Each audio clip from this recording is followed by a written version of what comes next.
Okay. So at the end of the last session, I mentioned the three levels of knowledge that we need to cultivate on the path. That the final knowledge, the true path, is the direct realization of the ultimate nature of things, of emptiness. So when we say direct realization, we're talking about the 6 types of consciousness. It's clearly the mental consciousness that we meditate with. It's none of the 5 sense consciousnesses, because actually, as one gains concentration, the sense consciousnesses stop functioning. The entire energy of the mind is the mental consciousness. So when you have single point of concentration, actually the sounds and the sights and the pains stop at last. And so we're meditating with mental consciousness. And so knowledge is clearly an aspect of mental consciousness. And it's quite logical the way it is presented, that first we cultivate the knowledge of hearing information, like being taught or reading it, and comparing it with our own experience, and then we analyze the deeper meaning of what we learned, and then finally we meditate on that deeper meaning and gain the direct realization. So those are the 3 types of knowledge. And there are 4. The objects of knowledge. Okay, so knowledge is subjective, and then what we know are the objects. So Buddha classified objects of knowledge into 2, things which are apparent to our senses and things which are hidden from our senses. So it's clear that there are eyes, ears, smell, taste, touch. We gain knowledge of the sensory world. But then there are things which are not immediately obvious to our sense consciousnesses, and these are divided into hidden objects. Some are slightly hidden, some are deeply hidden from our mind. It's not that they can't be known. And Buddhism says if something exists, then it's knowable. It can be known by mind. Ultimately, of course, the mind is perfected in the attainment of Buddhahood.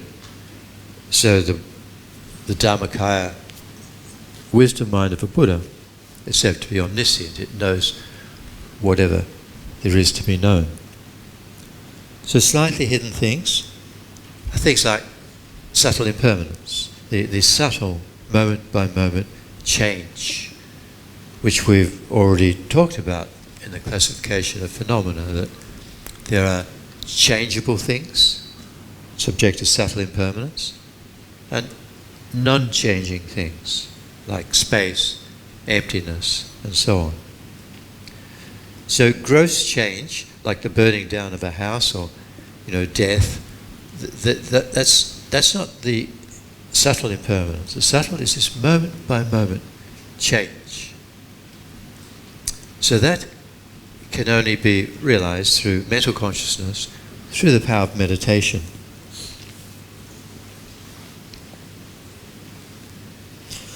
First, we understand subtle impermanence and emptiness too. Emptiness is known intellectually first, and then directly. Very hidden things, said to be like the very subtle functionings of karma. It's like everything, for each individual, our whole life is the unfolding of our karmic past. It's the result of our past actions. And there are examples when Shariputra, one of the Buddha's disciples, had great awareness, but there were subtle karmic causes which even Shariputra, who was an arhat, could not perceive. So Buddha's omniscient, or the power of Buddha's wisdom, was able to see far, far back, like the story of the fly on the piece of dried up elephant dung that went around a stupa, and that created in the fly's mind the karmic condition to be able to become a monk. Whereas Shariputra, to this poor old man, no, you have no cause to become ordained, and wouldn't let him into the monastery. And Buddha said, yes, there is a cause. And that was that very subtle thing. So, that's objects of knowledge.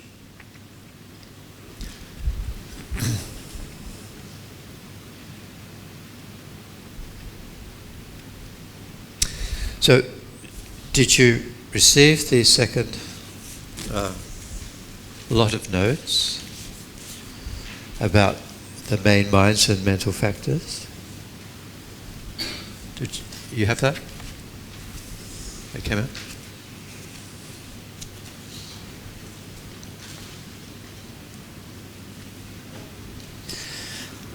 So you've probably this information comes from the topic of low rig, mind and awareness, and I'm not going to go into it in great detail, but I think it's really useful to our subject for this weekend is understanding the mind. And so we've talked about the 6 main types of consciousness, the 5 sense consciousnesses and mental consciousness. Now, that's a general view of the mind. Now, in more detail. So those 6 primary or main types of consciousness, then they see in the object, when we are aware of an object, they see just the general entity, if you like, of the object. But that's not all that our mind in general is aware of. The mind is aware of more specific aspects of the objects. And this presentation of the 51 mental factors, it's almost, and it's not artificial, but it's a breaking up of one general moment of awareness into particular aspects so that we can understand how the mind functions. And it's really useful when we think about it.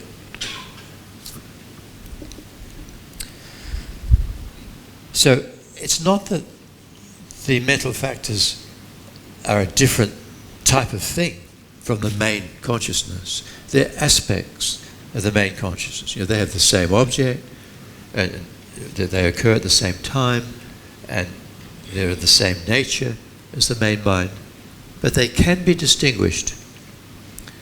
And in this process of distinguishing one from the other, we learn so much about mind. This is real Buddhist psychology, and it's something which we can immediately identify with.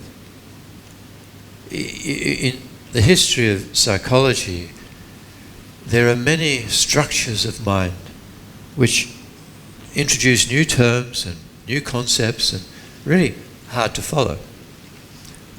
This is so simple. Actually, the first psychologist to introduce a reasonable structure of mind was Sigmund Freud, the Viennese doctor at the beginning of last century. And I have incredible admiration for Sigmund Freud, for what the way he put down his observations in exploring the mind and put down a simple structure. We won't go into that, but there is a book I've written called The World and Ourselves, Buddhist Psychology, and hopefully ABC will publish that in a month or two, so you can read all about it in that as a free book. So the presentation of the 51 mental factors begins with 5 ever-present mental factors. These are ever-present, meaning that these necessarily occur with every experience of mind, whether it's a sensory experience, your sense consciousness, or a mental consciousness. There are always these 5 aspects are manifesting. So in the notes, I think feeling is the first one that's there. So feeling, in the Buddhist context, doesn't mean what in general, when we talk about feelings, that sort of word covers all of our emotions and so on. But specifically, in the Buddhist context, the term feeling refers to mental consciousness having happiness or unhappiness or neutral feeling, or sense consciousness feeling pleasure, pain, or indifference, neutral experience. So every object that mind experiences is experienced in a pleasant way, or the object has a pleasant appearance, or unpleasant appearance, or neutral. And feeling is the very experience of pleasure, displeasure, or neutral feeling. In the notes it says the general function of feeling is to experience the ripening effects of past actions. Karma, right? Action means karma. So this means that every happy feeling, every pleasant feeling is the ripening effect of past actions, virtuous actions. Every unhappy feeling, every unpleasant sensory experience is a ripening effect of non-virtuous karma. And every neutral feeling is the ripening of neutral karma. So when we think about this, we realize what a vast effect our karma has on our lives. We're all equally seeking pleasure. We're all equally trying to be free from pain. But we're totally unaware that if we haven't created the karmic cause in the past, no matter how hard we try, we can't experience the pleasure we want. And if we've created the cause for displeasure, pain, no matter how hard we try to avoid it, the ripening of karma, we can't stop unless we know how to purify karma. That's something else. But you see, most of us, totally unaware of the karmic causality behind our whole life. Pleasant and unhappy pleasant feelings. And we're convinced that no, the real source of pleasure is out there. There are beautiful objects to taste, touch, see, hear.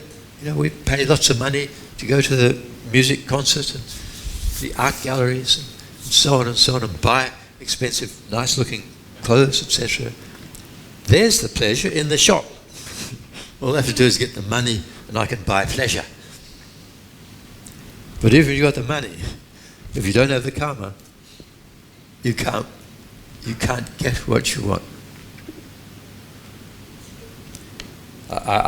I presume in Singapore you have the lottery where you choose the numbers. Many years ago I went to Lama Zopa in Australia and I asked him if he could give me 6 numbers under 45. So yes. He throws his dice and gives me the 6 numbers. So I'm walking out of the room expecting to win hundreds of thousands of dollars. And just as I was about to close the door, he looked up and said, you also have to have the karma. I didn't. So, that's the reality, which most people are unaware of. So feeling, really important. The second mental factor, which always occurs in every moment of consciousness, we call discrimination or recognition. Discrimination is that part of our mind which distinguishes the particular features of an object. It distinguishes it's this and not that, and it's good, bad, or whatever. Discrimination, it knows more about the particular object. It's aware. It's not a type of knowledge. Knowledge is a mental factor which comes in the next group. It's just a type of awareness able to distinguish this from that.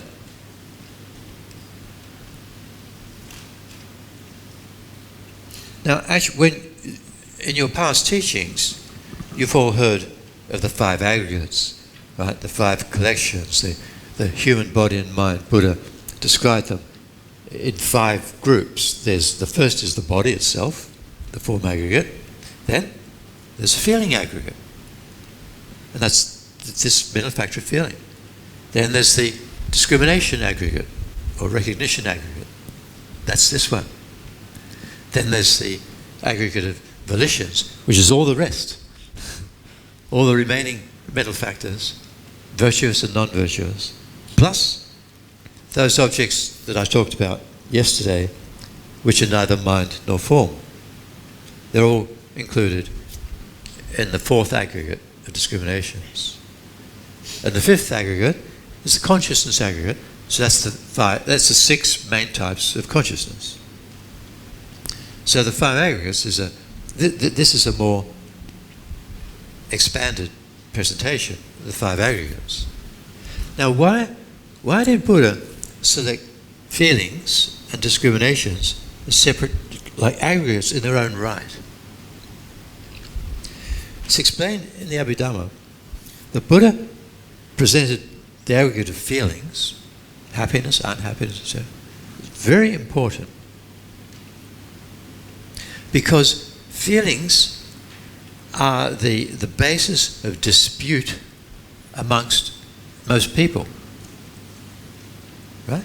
We fight each other to get what we want, to give us pleasure, and to not get what we don't want. So the pursuit of pleasant feelings and avoiding unpleasant feelings, which we all believe are out there, the cause is out there. This is the basis of so much fighting in families, groups, between nations. Just acquisition, greed, power, and so on. And discriminations, they are the basis of dispute among scholars. Scholars who are competing with each other to present reality.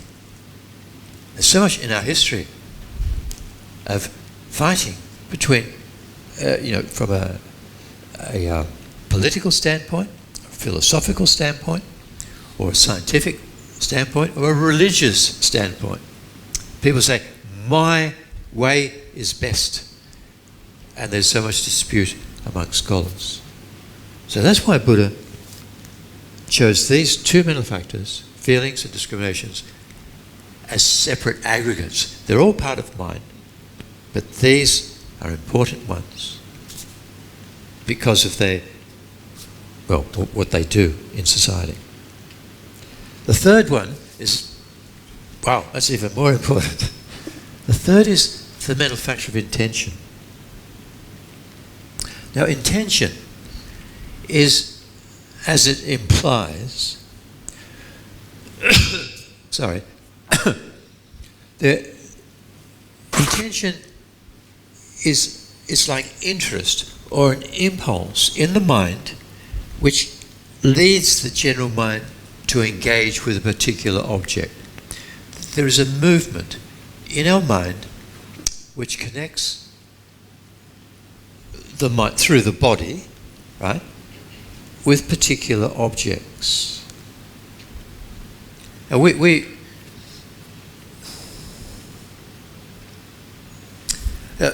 an illustration would be, there's I don't know, $50 note on the ground, and all people are walking along the footpath, and so many people just don't see it.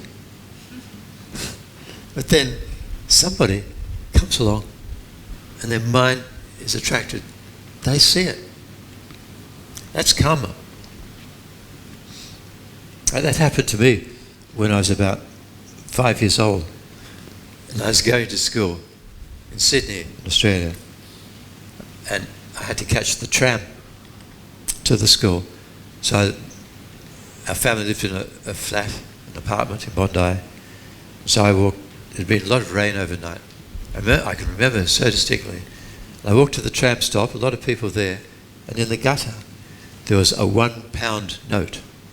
This was before the dollars in Australia. And a pound note in the 1940s was a lot of money in Australia. I ran home, Mum, look, I found a quid. That was the slang term for a pound, is a quid. So it wasn't chance, it wasn't an accident that my eyes connected with this money in the gutter. And it's the same. Everything we do, we have intentions. Like, we can think about, what am I going to do today? Oh yeah, I'll do such and such a thing. That is an intention. But in a more subtle way, there are intentions, connecting our mind with things which we're not aware of. And those intentions are karmic ripenings. You see, when we create a karmic potential on our mind stream, remember, I'm sure you've had teachings on karma. In fact, we'll get it next week or the week after. There are 4 branches in creating a karmic potential in the mind. And one is intention, the purpose behind the act. So then, whatever happens, virtuous or non-virtuous, but the potency of that action remains as a karmic seed or potential on the mind stream. So how does it ripen? How does the non-virtuous potential ripen to connect this mind with a pleasant or an unpleasant experience, whether it's virtuous or non-virtuous? It gives rise to intention. Intention. In this context, there are other intentions which are cultivated, but in the context of karmic ripening, karmic seeds connect the mind stream with the result of actions through generating an intention which moves the mind towards a particular object, a pleasant object or an unpleasant object. So this third one, it's happening all the time. It's why everything unfolding in our life is our karma. And that's, how is it connected? Through intention.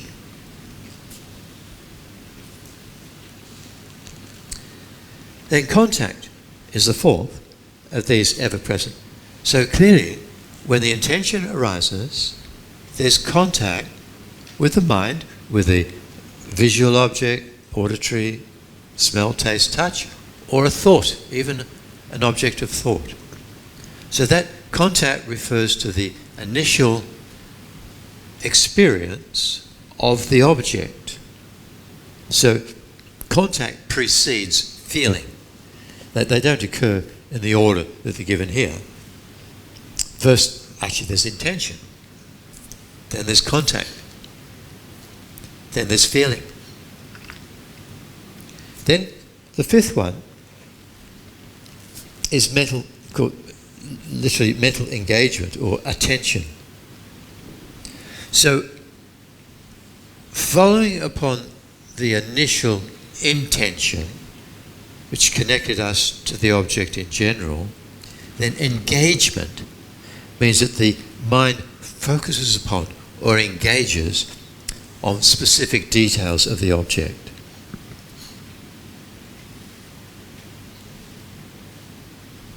So, I guess the sequence is intention, contact, feeling, engagement, and discrimination. Yeah, discrimination probably. Anyway, I don't know about the sequence, but you can see how actually all five are operating simultaneously. And that's whether the object is a thought, an object of thought in mental consciousness, or the object of senses. So those are the five ever-present mental factors. It's really good. And as I said at the beginning, this understanding of these doesn't require learning someone's intellectual framework to explain psychology. It's so straightforward, and it is of our own experience, and we can think about it and check up. We could recognise. So that's the first group. The second group, the second group of five, these five also occur all the time. But Buddha, in teaching these, is now going into even more detail when we're experiencing a particular object. It's a bit of a mouthful, the object ascertaining mental factors. So it just means these are aspects of the mind which really get to know the object in more detail, ascertain, to know the object in detail. And again, if we check up in our own experience, we can identify them. So the first is called aspiration. Now, we can have the intention, to get to know virtuous objects or non-virtuous objects. We might decide we want to rob the bank over the road, so we have a lot of thinking and planning of how to rob the bank. So these five could be spoken about in terms of the thought process of wanting to rob a bank. But specifically, when we're not talking about non-virtuous objects, these five are presented by Buddha in relationship to virtuous objects, which are much better to concentrate on than non-virtuous, robbing banks or something. So the object in this context is virtuous. So aspiration, or the wish, seeks a virtuous object, right? In particular, of meditation or of our Dharma practice, with interest and faith that it is worthwhile to get to know this virtuous object, particularly an object of meditation. And to hold it. Once I can find it, I can hold it, so not separate from it. So, as it says, in seeking Dharma realizations based on faith, aspiration is the basis for the virtuous mental factor of enthusiasm. And enthusiasm makes the mind pliant, flexible, and overcomes laziness. So, aspiration is really,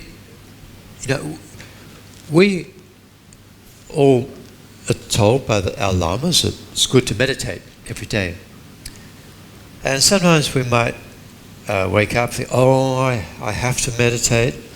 Lama told me I must meditate. I haven't got time. Oh, I must.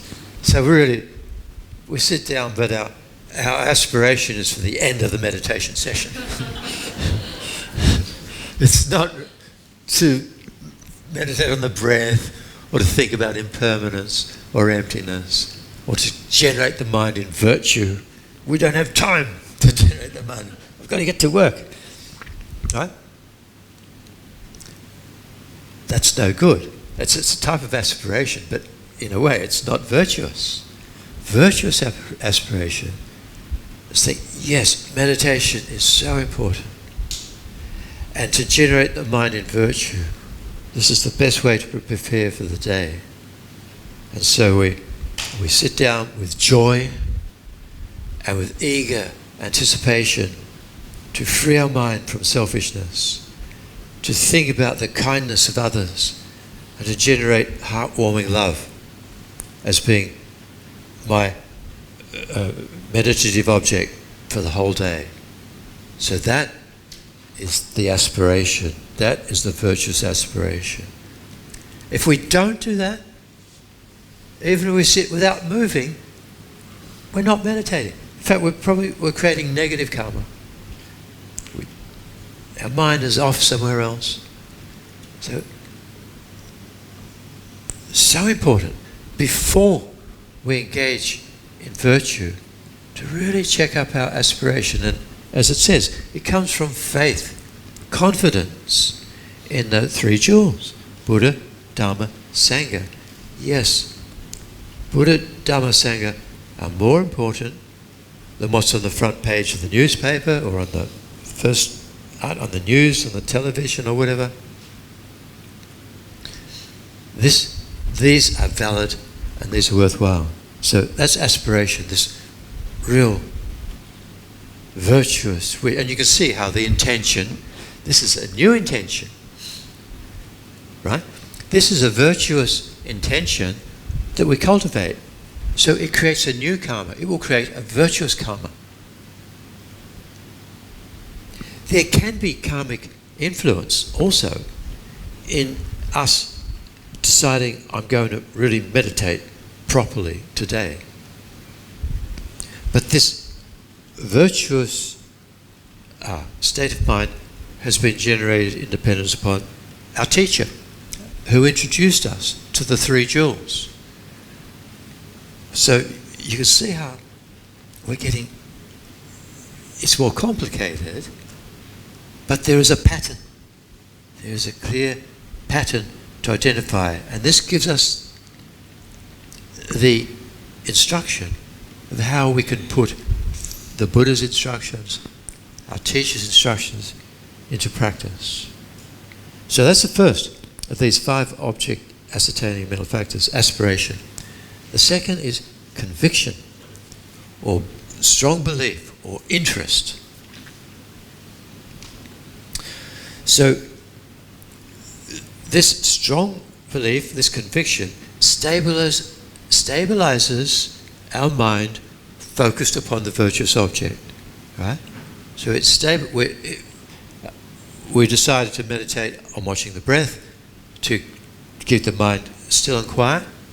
So really believing that this is valid.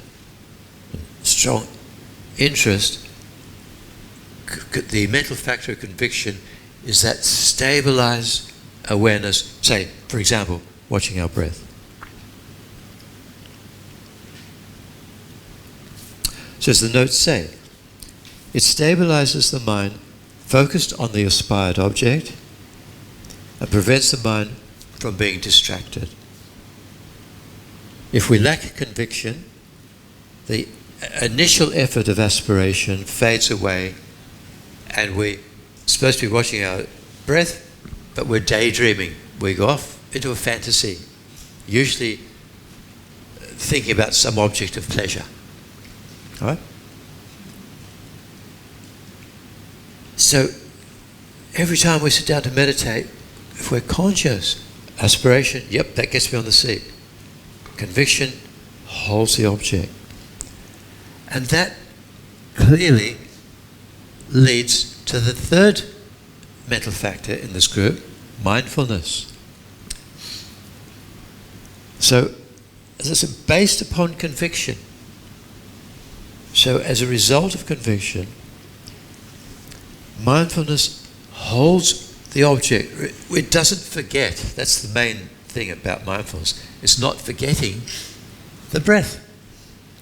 Why do we drift off? Because we don't have mindfulness. We forget that we're supposed to be watching the breath. That's the lack of memory that is non-mindfulness. Very subtle. I mean, it happens to me. I can be reading a book, and the eyes can follow the words down to the bottom of the page, but the mind is drifting somewhere else. And the eyes get to the bottom of the page, I haven't a clue what they were looking at. Have to go back again and reread it. So the three qualities of mindfulness are familiarity with the object, not forgetting the object, remaining undistracted.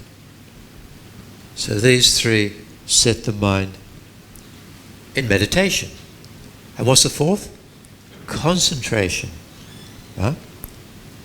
Tingnesin. Single pointed concentration. So this is actually, it comes from the preceding three.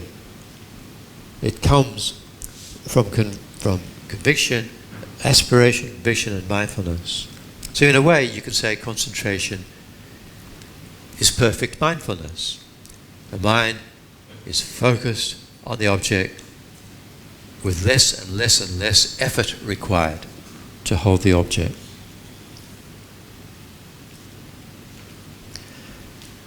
Concentration, as the notes say, functions as the basis for acquiring knowledge. Knowledge is the next one. Knowledge is the fifth in this group. So I ended the last talk on the types of knowledge. This is how we develop them, through these 5 object ascertaining mental factors. We don't really get knowledge until we have good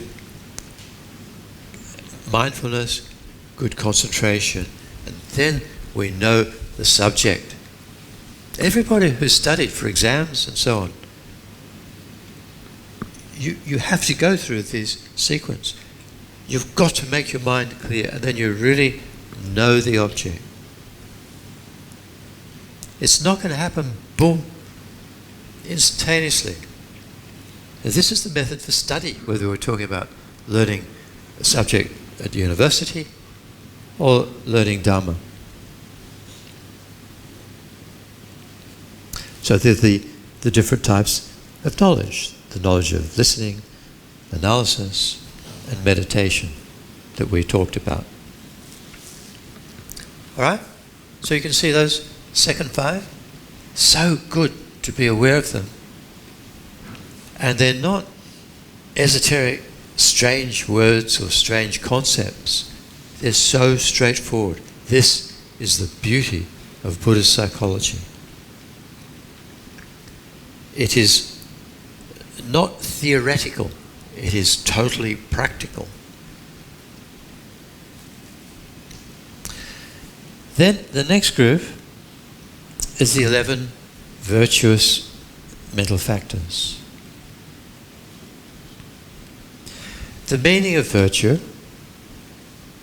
in Tibetan Gewa, in general, the meaning of virtue is that which in the short term brings pleasant experiences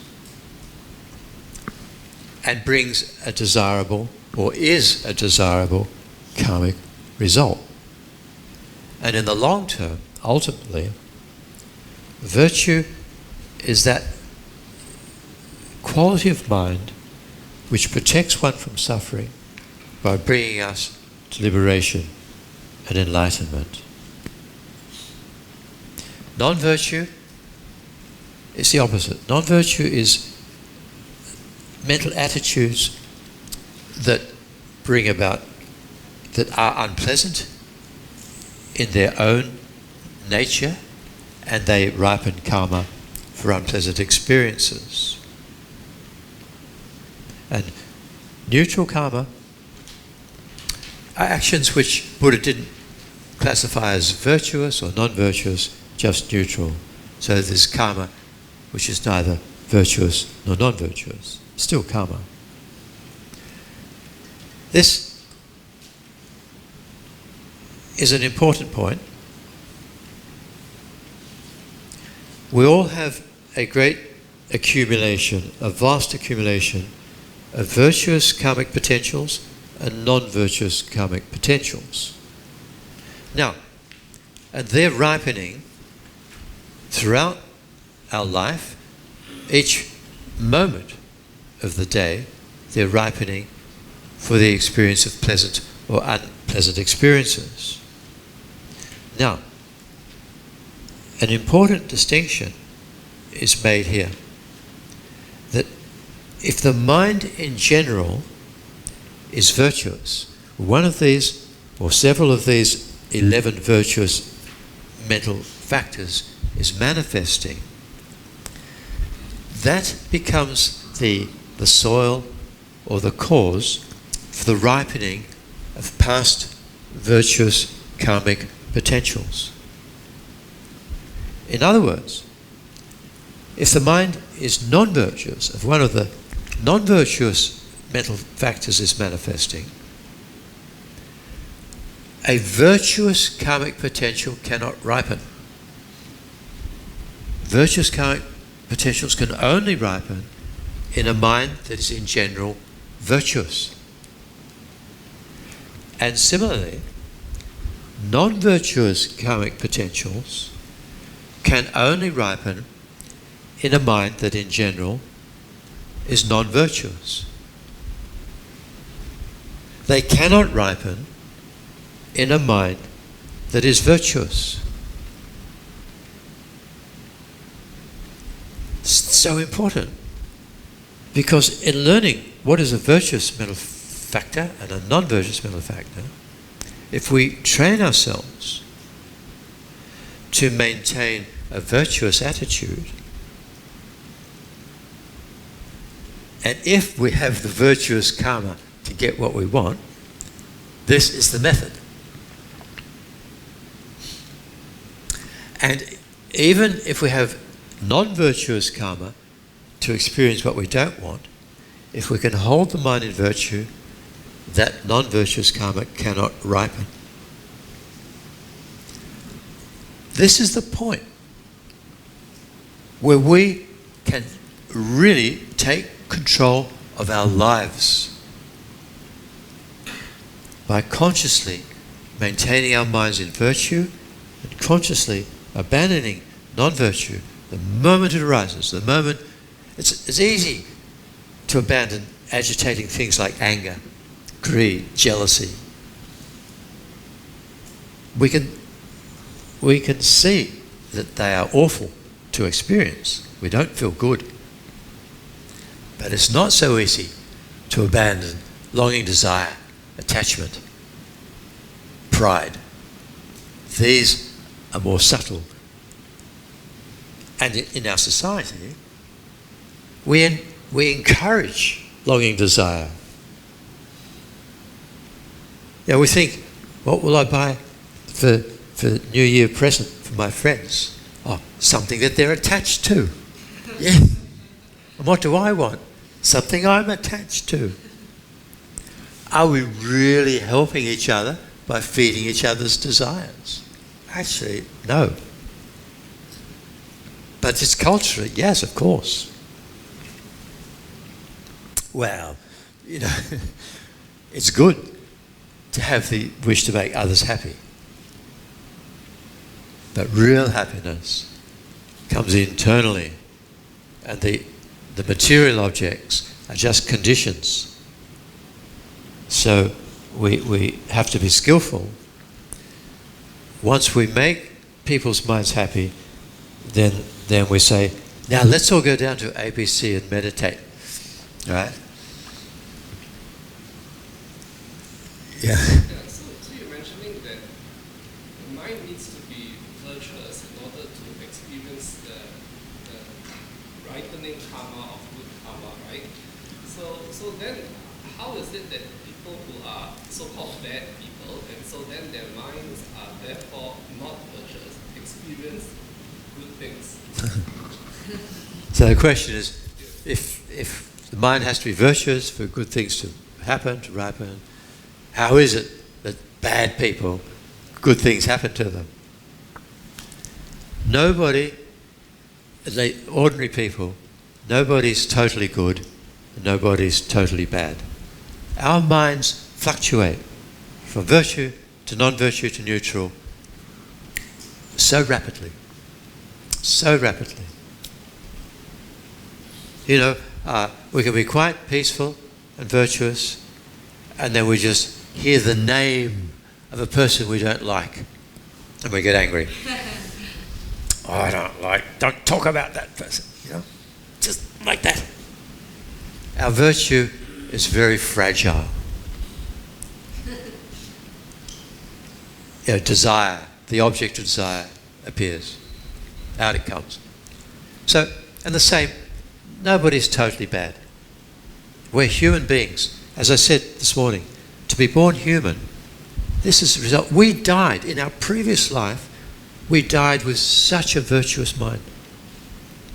A virtuous mind, we faced, however we died, we faced that difficulty with a peaceful, positive mind, and that nurtured the karma to be human beings now.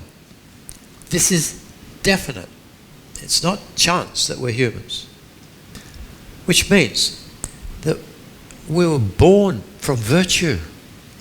Yes, we brought with us in our mind all of the seeds of non-virtue, of selfishness, anger, pride, attachment, and all the negative karmas.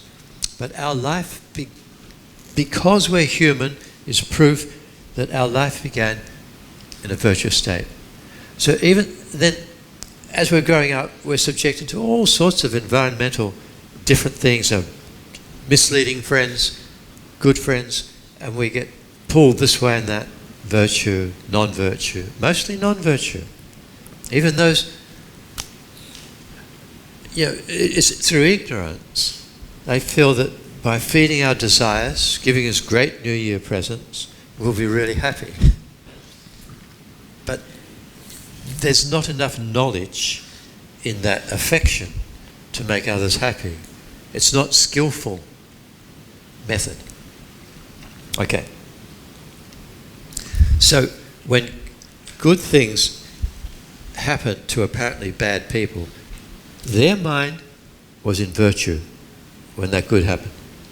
It fluctuates. That's all.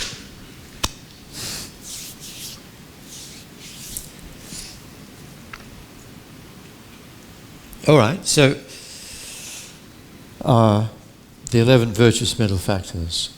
So these mental factors are virtuous from their own side. So whenever one or several of these 11 is manifesting, the entire mental consciousness becomes virtuous.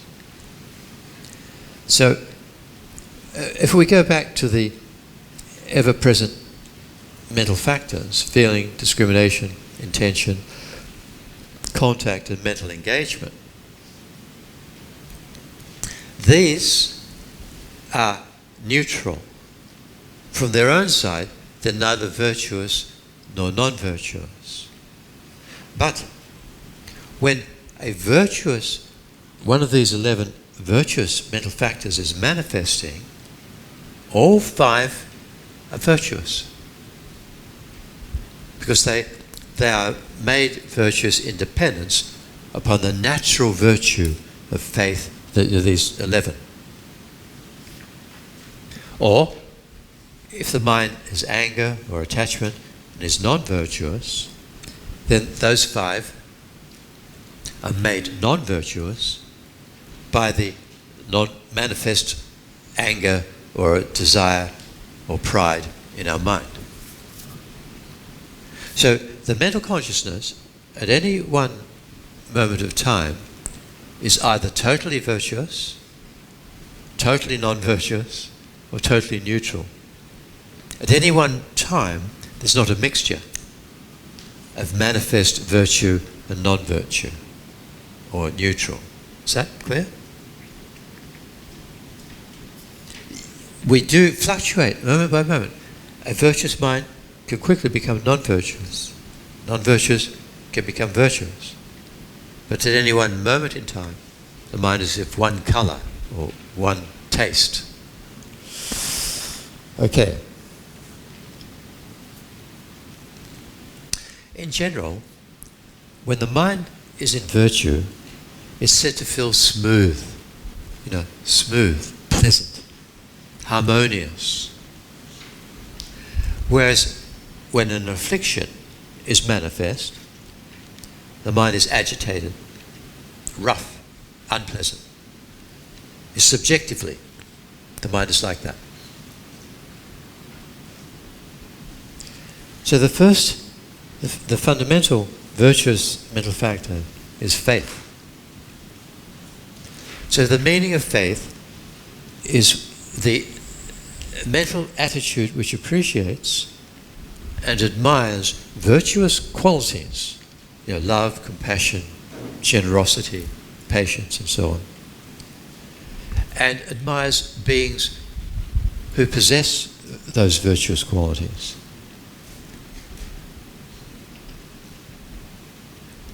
And has the aspiration, so we're going back to mental factor of aspiration, it has the aspiration to attain virtuous qualities. It's real knowledge of what virtue is. I want it. That's not attachment. That's not desire. That is constructive, virtuous attitude of faith. So, as we said, faith is the foundation for those aspiration, conviction, mindfulness that we talked about before. 3 types of faith. There's the faith of conviction. So, through listening to the teachings and through contemplating the meaning of the teachings, and we see that they're both logical and they are in accord with our experience. This is so important. For the teachings to be in accord with our experience. Lama Tutan Yeshe, when he first began teaching people from all over the world in the 1970s, his favourite phrase was, check up. Check up, check up, check up. Check up in your own experience whether what I'm saying is valid or not. So by doing that, we gain the faith of conviction, convictional faith. So the more we listen, study and meditate, the stronger our convictional or believing faith arises in our mind. The second type of faith is admiring faith. So admiring, for example, the good qualities of the 3 jewels. And good qualities in others. Particularly, one of our big problems is jealousy. In Dharma practitioners, you become competitive of others, of each other, and jealous of this one being praised by the teacher and me not being praised. I try hard. Teacher pays no attention to me. So admiring faith, it's called clarifying faith. It makes the mind clear. When we're competitive, when we're jealous, envious of others, the mind is cloudy. It's not clear. That is non-virtuous state of mind.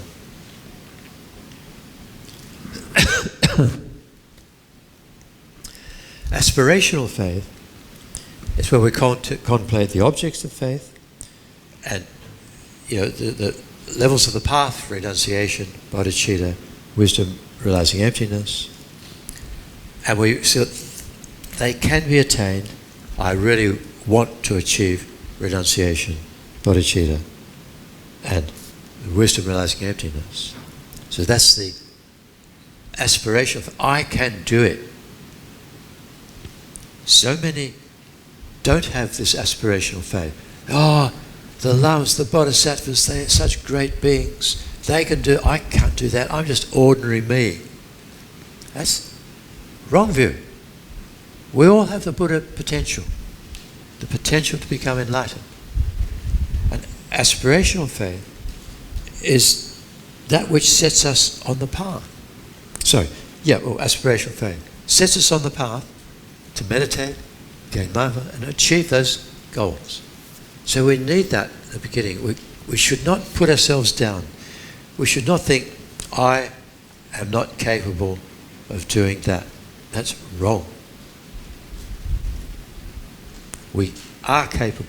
We are human beings. We're not rabbits. Rabbits can't do much. Even dogs and cats can't do much. But we're human, and this is so brief, this human life. So short. Every moment is unbelievably full of potential to train the mind while we can. Okay, that's faith. The second might be called conscience or shame. So this is the virtuous state of mind where we refrain, we restrain the mind from engaging in non-virtue through personal disapproval. No, it's wrong for me to kill, to steal, to lie. The impulse might come to steal something or to kill an annoying insect. But no, I've decided against that. I've taken vows, and it would be wrong. I will be breaking my personal ethics if I did that negative action. So we avoid doing it. This happens in life. It can happen in dreams. There have been situations when in a dream I've been tempted to do something to break my vows, and I tell myself in the dream, you're a monk, you can't do that. So I don't, even in the dream. Shame, virtuous mental factor. The next one, consideration or embarrassment. This is similar. That it is that mental attitude which refrains from engaging in non-virtue through considering the feelings of others. So, it would be so if my Lama was aware that I was to do this action, the Lama would be upset. If Buddha, the Three Jewels, were aware, it would be wrong. Not only that, if we have an impulse to harm somebody through killing, stealing, lying, etc., we consider the feelings of the sentient being that we're going to hurt. And so, no, out of compassion and kindness, I'm not going to do this harmful action. So shame and consideration are the foundations of maintaining the mind in virtue. So important. Then non-attachment is the opposite of attachment. So when attachment arises, we see no fault. We as I say, we feed each other's desires. It's good to indulge in desire for pleasure. But non-attachment sees desire as mistaken. And when desire manifests, non-attachment, no, you're not going to go along that line. You're not going to self-indulge just in pleasure. If it's useful for others, then do it. Right? I remember, again, Lama Yeshe talking in the 1970s, when most of his audience were hippies and so on.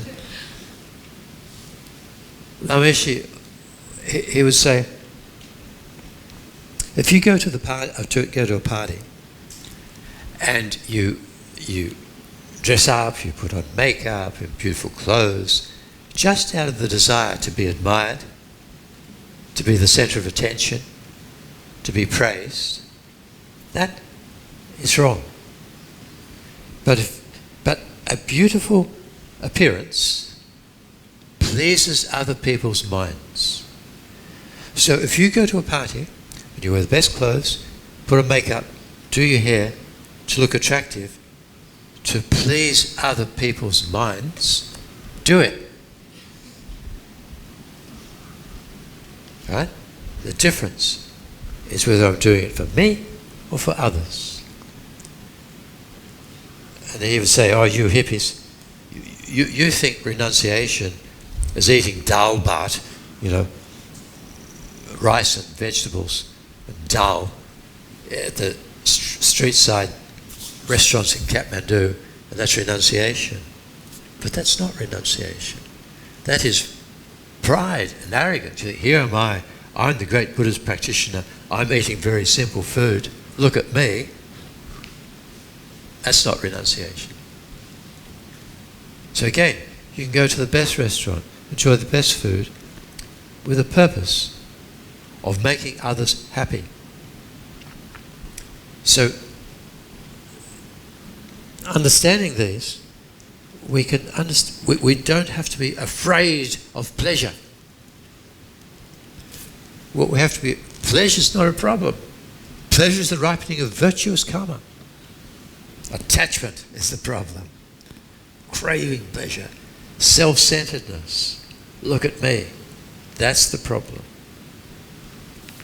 Okay. Non-attachment. Yeah. This non-attachment, does it include those relationships? Non-attachment. Relationship. Relationship, yeah. Does this include non-attachment? Non-attachment in a relationship. Huh. A good relationship, yes. A difficult relationship, attachment. Of course. There is no... well, we're coming to attachment. That's one of the root afflictions. Non-attachment is when... I think the answer to your question is best answered when we talk about the affliction of desire and attachment. All right? A relationship is best when there is no attachment between the individuals. Best. It doesn't mean that you reject the object.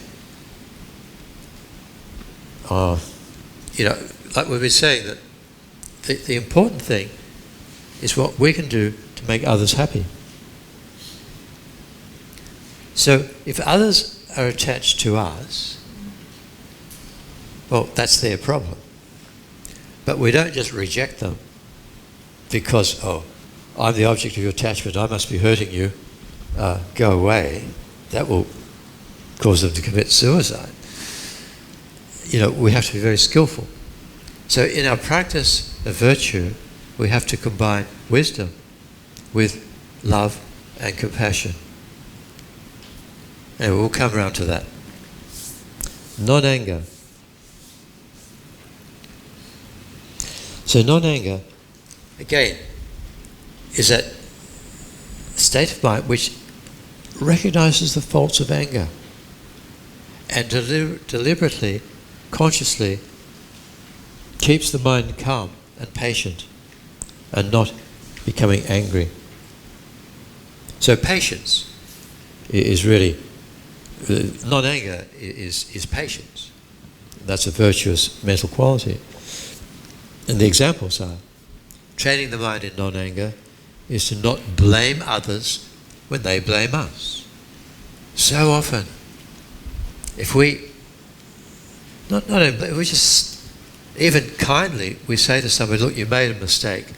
Wow, you do the same thing. The instant response is putting an attack upon us. People can't accept that they were wrong or made a mistake.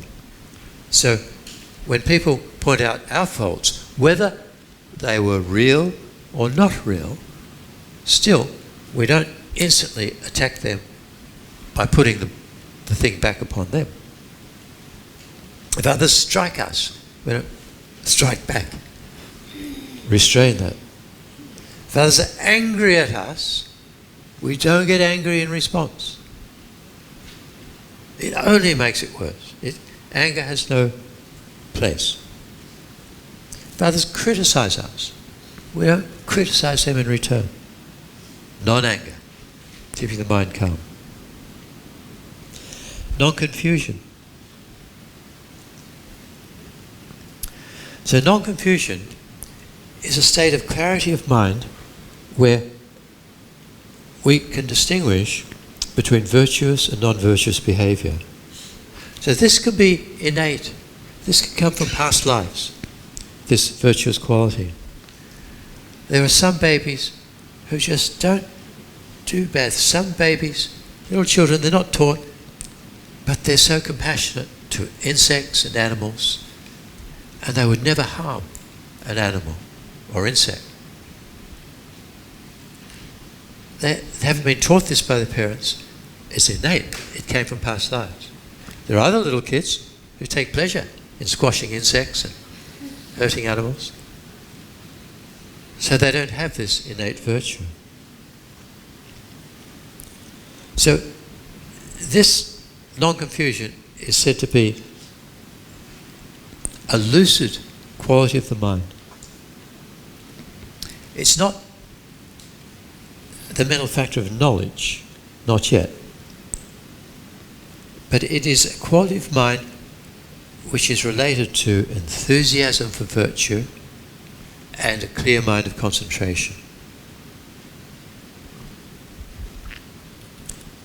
Enthusiasm for virtue is the next virtuous mental factor.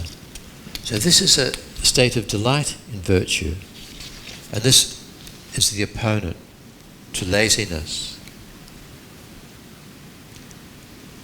There's information in the notes, you can read that.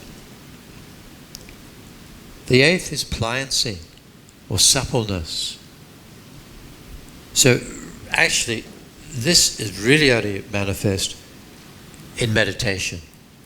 When we're approaching single-pointed concentration, the body and mind become pliant. So there's this flexibility in the mind and in the body. We have it a little bit now, but not much. It's really only manifest as we meditate. Once, I'd met the lamas, I'd done a course, I had to become a Buddhist. Then I was attending the Vipassana retreats with Sri Goenka, a Burmese meditation master, in Benares, and 2 10-day courses in a row, so it was really 20 days. And there you had to sit like for 2 hours and not move. And I remember I had so much pain in my knees and my ankles, and I was determined not to stretch out my legs. And it was to the point where I was literally shaking with pain. And so I told my legs, 10 more breaths and then you can stretch. And as soon as I thought that, the pain went away. So I counted 10 more breaths, and then I didn't straighten out, and so the pain came back. So I said, 10 more. Pain went down, but then it came back after 10. And this went on for a while. And then suddenly, I was determined not to move. Suddenly, all the pain totally went. My mind was totally supple, flexible. I couldn't believe it. I thought my legs were about to break. It was just, but it didn't last that long. that was almost distracting. The dissipation of that, that pain. So I don't know, but I feel because I was really trying to concentrate so hard, I managed to break through into a level of pliancy, this virtuous mental factor of pliancy, where it's described in the teachings on karma abiding. There's physical and mental pliancy or suppleness. So maybe that was a taste. I don't know. Conscientiousness, the next, is a virtuous mental factor which really cherishes the accumulation of virtue. We're conscientious of the need to maintain virtue and cultivate virtue in all actions. Everything is an opportunity for a virtuous response. You see Lama Zopa Rinpoche. I mean, like every sentient being is an opportunity to help them. Once we're at Laudo, Rinpoche's cave in the mountains, in the Salakumba region, Himalayas, and Rinpoche was leaving to go back down to Kathmandu, and the group decided to go at night time, because if you went down the track, it was a day and a half's walk. It would take so long, because all the Sherpas invite him into their house for a cup of tea, and he gives talks, and it just takes so long. So they decided to go at night when all the Sherpas were asleep. But the cows and the insects and the frogs and the moths, all the insects and animals were on the path. And Rinpoche, every sentient being, the cows would get mantras, and then the moths would get mantras, and it still took much, much longer to get down to the airport at Lukla. So conscientiousness, like Rinpoche is teaching us, Rinpoche doesn't need to accumulate any more virtue. He is a Buddha. But he's showing us that there can be no interruption. There can be no annoying person who's using your time. Every interaction with sentient being is an opportunity to express love, to express wisdom, to teach Dharma, to bless their mind. So conscientiousness. Equanimity is, well, as it holds the mind in virtue. It's very strong, and it will not weaken, it will not lose the state of virtue. And non-harmfulness is fundamentally compassion. It is compassion unable to bear the suffering of others. So it's awareness of the suffering of others. And non-harmfulness gives one courage and determination, willingness to help others no matter what problem I might experience in helping others. So we go out of our way, always willing to go out of our way to help others. So that's non-harmfulness. So those are the 11 virtuous mental factors, and they can be manifest, like the two, shame and embarrassment, and faith. Those three are manifest in every virtuous state of mind. And then the others, non-attachment, non-anger, non-confusion. These can be, some can be more manifest or less manifest, depending upon the situation. So those are the factors that we should train our mind in, and then the root afflictions are the ones to overcome. So the first is attachment. So attachment, hostility, pride, ignorance, deluded doubt, and afflicted views. So pride is a sense of self-importance, of superiority. I'm not going to go into detail, we don't have time, but you can read the notes. Pride is a sense of superiority, and it is a put down of those others that we consider inferior. But the Tibetan word for pride is nga gyel. Nga means I, and gyel means king. I, king. I am superior. I am the boss. I am better than you. So there are different types of pride. So at the end of those notes, I think there's the stages. The last section is stages in the development of the afflictions and karmic deeds. Right? So these 5 stages are important, and we can cover anger and attachment as we go through them.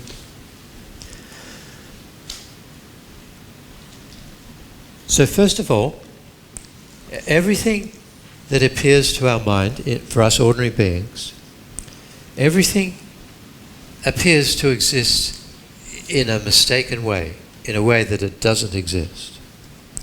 And this is because of the innate imprints of ignorance from past lives. So whenever we think of I, or you, somebody else, or objects, one's own self, or the self of others, appears to our mind to exist in his or her own right, independently, without existing in dependence upon causes and conditions. So this wrong appearance is occurring to our sense consciousnesses and to our mental consciousness. Whatever we experience sensorily, whatever we think about, the object appears wrongly. The second step is that we automatically grasp at that wrong appearance to be true. In terms of our own I, whenever we think of I, we are thinking about the I who exists. But when we think of I, there appears to our mind an I that doesn't exist. Right? An inherent, real, true I, somewhere within the body and mind. This is appearance. So our mind just takes that appearance to be true. We don't question it. Mummy appears to exist inherently. We don't question. Mummy is inherently existing. So that is not actually the merely labelled mummy. That is something which doesn't exist. The mother who we think is my mother actually does not exist at all. Nor our father, or our husband, or our wife, or our child, or our possessions. We don't know that there's this wrong appearance. We don't know that we grasp at that to be true. But we live in a false world. The falsity doesn't come from the object. The falsity comes from our mind, the subjective mind. Then, the third step is called inappropriate attention. So we've already said that objects appear, there are pleasant objects and unpleasant objects. And we've already discussed, this is dependent upon the ripening of karma. So when there is a pleasant object, another person or a possession, whatever, a pleasant object is appearing to our mind, it appears as better than it actually is. We superimpose good qualities on the person or the object which aren't actually there. Or we exaggerate good qualities that do exist, but we see them as better than they are. Or on an unpleasant object, we exaggerate the unpleasant qualities bigger than they actually are, and we superimpose non-existent negative qualities on the undesirable objects. So this third step of inappropriate attention, that then gives rise to attachment to the exaggerated object of pleasure, or aversion, anger, hatred towards the exaggerated object of displeasure. So this is where attachment and aversion come from. We also, not only from the inappropriate attention, we have the seeds of anger and attachment in our mind from past lives, or from the past of this life. So it's very easy to germinate the seed of attachment every time we experience pleasure. In terms of our relationship, then we see somebody, they appear attractive, and we grasp at that attractiveness as inherently true, and we exaggerate their attractiveness. We see them as indispensable, that this is number one for me, this is the love of my life, this is the person I want to live with. But what we are seeing is a distortion of our own mind. We're not seeing the actual person. We're seeing a super person, much, much better than they actually are. And we cling, we don't want to be separated from them. And we're blinded. In our exaggeration, we blind ourselves to their bad qualities. Our friends say, boy, what does she see in him? What does he see in her? You know? Our friends don't have attachment, they just see the negative qualities. But we can't see them. We deny it. Our friends might say, look, but they're not nice people. They are nice people. I love this person. Nothing wrong. So attachment, aversion arise completely inappropriately, completely out of the context of reality. And this is obscuring our mind. So we might live with the person, and after familiarity, we can't avoid beginning to recognize that they're not as good as we think they are, or that we thought they were. We don't blame ourselves, we blame them for not living up to our projections. So we start to manipulate them and want them to conform to the way we want them to be, and they feel a bit suffocated by our manipulation. They want to bounce back. So we start seeing negative qualities, and then we exaggerate negative qualities, and so our attachment becomes aversion. And the same thing is happening from them to us. They are attached, and we can't fulfill their projections. We feel pressured by their demands for us to conform to their reality. That's not me. Don't ask me to do that. I'm quite happy. I want to do this. I don't want to do that. Arguments. Relationships. How about a couple? Huh? A loving couple, relationship is very good. Then, suddenly one of them left. Yeah. So the other one is in depression. Yeah. The other. Yeah. Look, Left. w- That means we shouldn't have this sort of attachment, or we should try to minimize our relationship.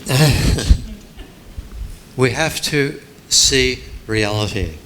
We have to recognize that our problem, the depression, is not coming from the absence of the other person. The depression is a personal letdown of one's inflated, wrong view of reality. It's like, Lama Zopa gave this example many years ago, that they're a husband and wife, and the wife thinks great relationship going on very happily, but the husband has been having an affair for a couple of years. She doesn't know. She's content. But then one day the husband leaves, runs off with the woman he's having an affair with, and the woman totally depressed, totally collapses. The problem was not the removal of the husband's love. The husband stopped loving her 2 years ago, and she wasn't depressed. It was only when the reality of the breakup broke through her mind that she became depressed. So the depression came from her mind, not from the lack of love from the husband. Relationships are very, very dangerous. That's why I became a monk. I know, I experienced it. But still we think, oh no, somebody else, oh they're beautiful, and we go through the whole thing again. Oh, this is the most perfect person. And we again and collapse, the whole story. Okay. So those, and the final step in stages in the development of afflictions is karmic actions. We create karma out of our attachment and aversion. So this has been a brief run through of the mental factors. I'm sure you've heard about it before, but they're so important. They're real living psychology. They tell us how we can genuinely take control of our lives and how lives can be so much more fruitful, better, and how we can avoid so many mistakes. And this is the gift that Buddha gave to the world, and the gift that our lamas are trying to get across to us.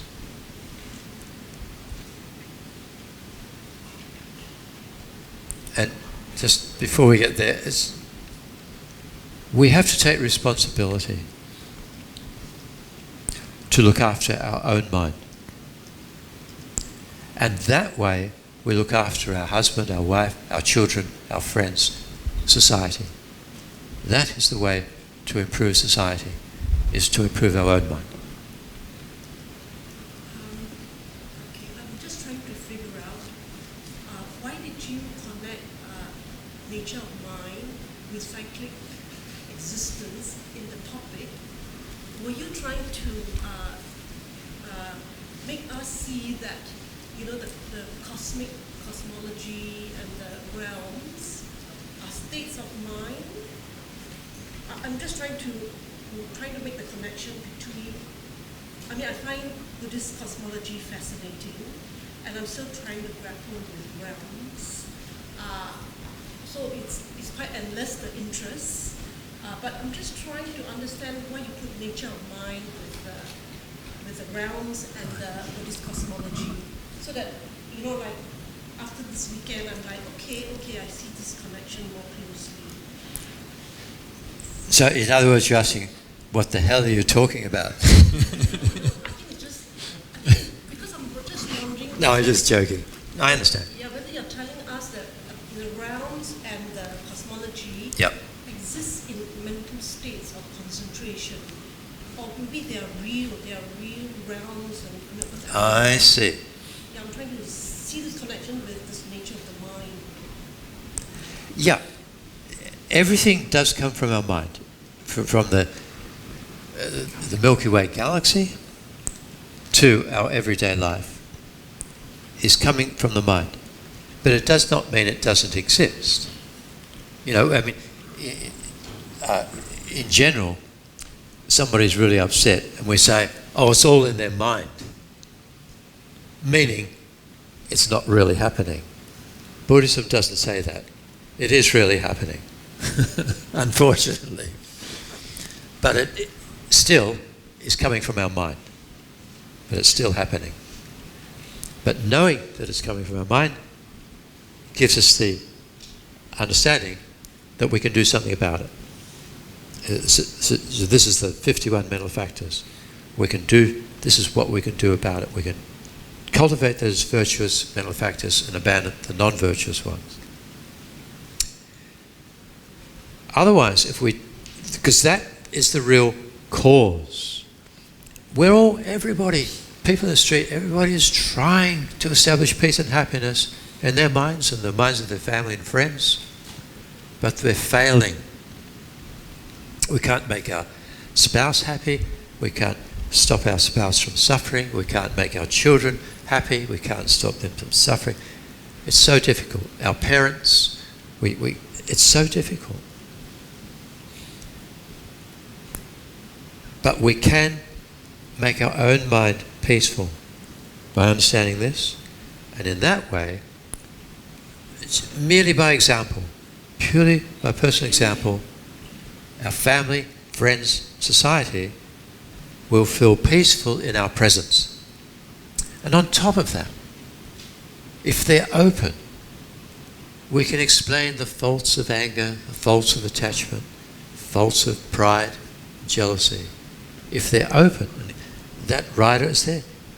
Not many people are open to understanding this presentation of reality. I felt free to give it as it is because this is a Dharma center. And I really hope that I haven't distorted Buddha's teachings. To the best of my ability, I've tried to convey to you what I have gleaned from Buddha's wisdom in all the years that I've been a monk. I give no guarantee that there's no mistake in what I've said, but I've done my best. So thank you all for being here this weekend. It's always very inspiring to have enthusiasm from people hearing the Dharma, and so we've collectively, as a group, we've accumulated good, positive energy this weekend. So now let's sincerely dedicate this positive energy to others by thinking, may I incorporate this knowledge into my life and act according to what we've discussed, and actualize the Dharma in my own mind, so that I will be a perfect guide to help others who have been so kind to me in this life and in past lives.